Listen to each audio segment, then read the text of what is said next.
sehingga kegiatan penanganan Farmer Training Center Medan CFTCM Batch yang kedua di STTGMI Bandar Baru dapat terlaksana dan akan segera berakhir. Yang kami hormati pimpinan GMI Wilayah 1 Bapak Bishop Distribution Sinurat yang tidak dapat hadir pada saat ini. Yang kami hormati Ketua BPPC GMI Wilayah 1 Bapak Pendeta John Edianto Purba. Yang kami hormati Ketua STTGMI Bandar Baru Bapak Pendeta Asifulan Maraham. Yang kami hormati Direktur CFTCM Bapak Pendeta Ventus Simamora. Yang kami hormati Bapak Simon Chuh dan Ibu. Yang kami hormati Bapak dan Ibu Instruktur CFTCM Bapak Pendeta Nurdin Mutapea, Bapak Pendeta Yosua Raja Gugu, Ibu Feransi Silalahi, Ibu Lince Siregar, serta Bapak Guru Injil Peter Simamungso.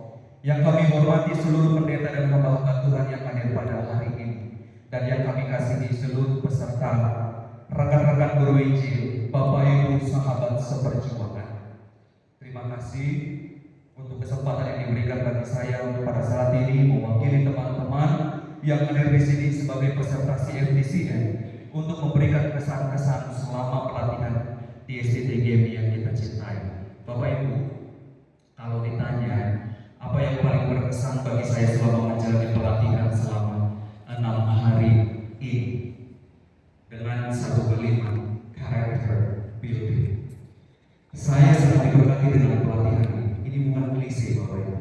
Sedikit cerita tentang pengalaman hidup pelayanan saya.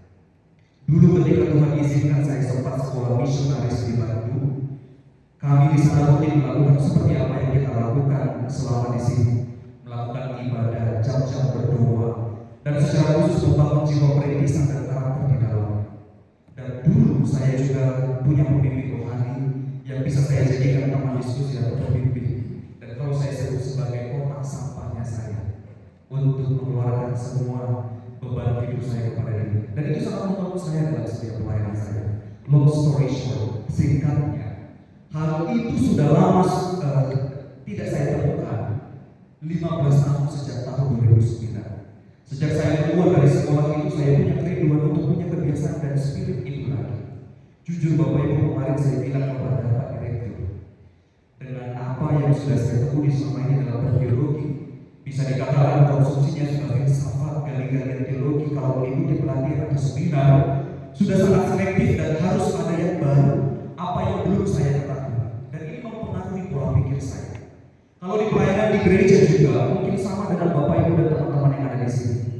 Rutinitas membuat saya secara pribadi kadang merasa pelik secara rohani.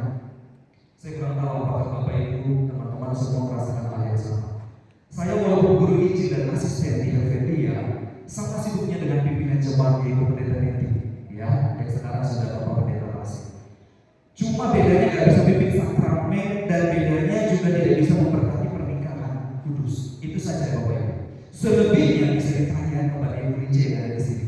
Kebetulan saya juga dalam komisi Pak Distrik 2 bersama Ibu Pendeta Neti Retunan dan Bapak Pendeta Hebat Tangguh. Kami juga menjadi instruktur dan fasilitator pelatihan-pelatihan seperti ini.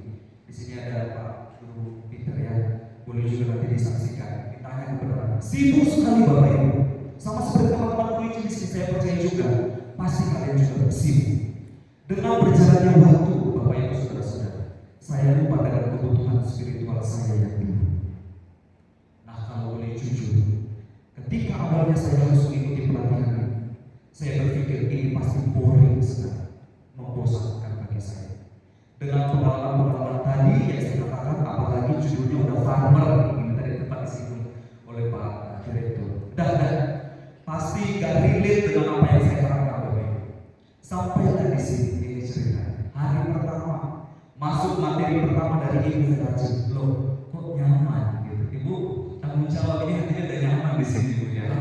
Jadi kok ada getar gitu ya, berbeda Bapak Ibu. Ditambah dengan kebiasaan atau habit yang dibangun selama di sini adalah hidup yang mementingkan disiplin rohani dan disiplin jasmani. Bapak Ibu, kerinduan saya yang sempat terkubur sangat lama itu ternyata di sini Tuhan jawab. Saya katakan kepada diri saya, ini yang saya butuhkan Tuhan. Boleh kita puji Tuhan. Saya katakan ini yang saya cari Tuhan. Saya bilang kemarin sama Pak Pendeta Ventus, Pak, saya menilai bahkan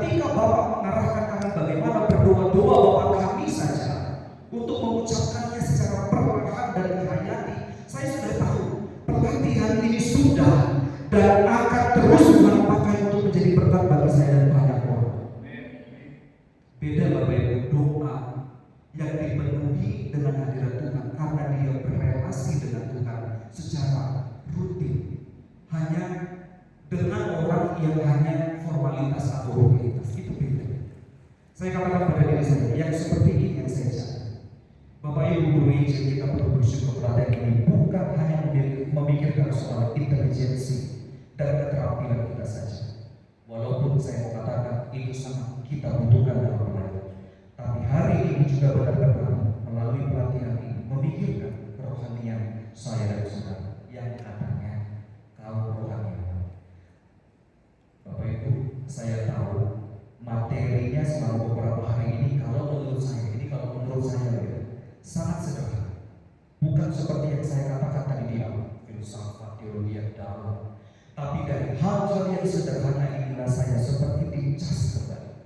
Semangat dan cinta keluarga saya seperti dipantik lagi. Dan segar lagi secara spiritual dan juga keterampilan ini. Bapak Ibu, kita tahu GMI jarang melakukan pelatihan seperti ini. Betul atau betul? Mungkin betul ya. Pelatihan ini sangat kita butuhkan kalau memang kita menganggap transformasi rohani dan jasmani itu penting. Dengan sibuknya aktivitas pelayanan dan kehidupan setiap hari, kadang-kadang kita lupa dengan manusia rohani kita. Sudah sejauh apa karakter saya berkembang? Saya tahu kita bekerja melakukan pekerjaan Tuhan, tapi ingat Bapak Ibu, melakukan pekerjaan Tuhan belum tentu melayani Tuhan. Bisa jadi itu hanya tuntutan upward call atau panggilan jabatan. Saya merasa ada saja yang perlu di-upgrade di dalam membangun spiritualitas saya. Kerinduan saya salah satunya adalah membangun diri seperti yang telah diajarkan di FTCM ini, revolusi hidup dan transformasi pola pikir.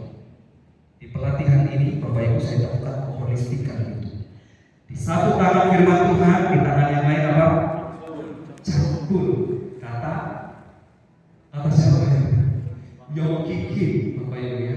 Di satu sisi mendalami spiritualitas bersama Tuhan, namun tidak melupakan membangun pekerjaan Tuhan di tengah kehidupan yang real ini. Oleh karena itu sayang bila kita mengadakan kegiatan yang penting ini vakum sampai di sini hanya untuk diri kita sendiri saja. Mari ini sebagai pesan, karena di situ ada pesan ya Pak. Mari kita kembali ke tempat kita masing-masing membawa World Canaan Movement ini. Mengapa harus kita, teman-teman? Karena pada kita tongkat estafet Musa akan dilanjutkan menuju Kanaan baru. Kalau bukan saya, siapa lagi? Kalau bukan dimulai dari sekarang, kapan lagi? Dan tentunya ini juga mendukung red strategi gereja kita dalam mewujudkan social holiness sampai ke akar rumput. Berikan tepuk tangan untuk kita. Terima kasih Bapak Cho Byung Jun, benar ya Pak? Dan Ibu Cho, dan terima kasih untuk Bapak Bishop, terima kasih untuk seluruh fasilitator dan instruktur yang sudah mendukung program gereja yang kecil ini. Namun kami percaya akan berdampak besar. Amin. Per hari ini Bapak Ibu, jujur saja saya khawatir apa yang saya bisa buat di gereja kami sama Ibu gereja. Tapi saya yakin Immanuel, Tuhan beserta kita. Dia yang memutus, Dia yang akan membawa kami. Terima kasih secara khusus untuk instruktur kami. Boleh kita berikan apresiasi khusus untuk mereka. Tepuk tangan yang lebih meriah. Kita beri apresiasi juga untuk ibu-ibu dapur yang sudah memberi kita makan sampai tambah-tambah. Tepuk tangan dari sini. Terima kasih untuk lucu. Terima kasih kepada Sang Kepala Gereja Tuhan Yesus Kristus kita. Revolusi hidup dan transformasi hidup. Geco.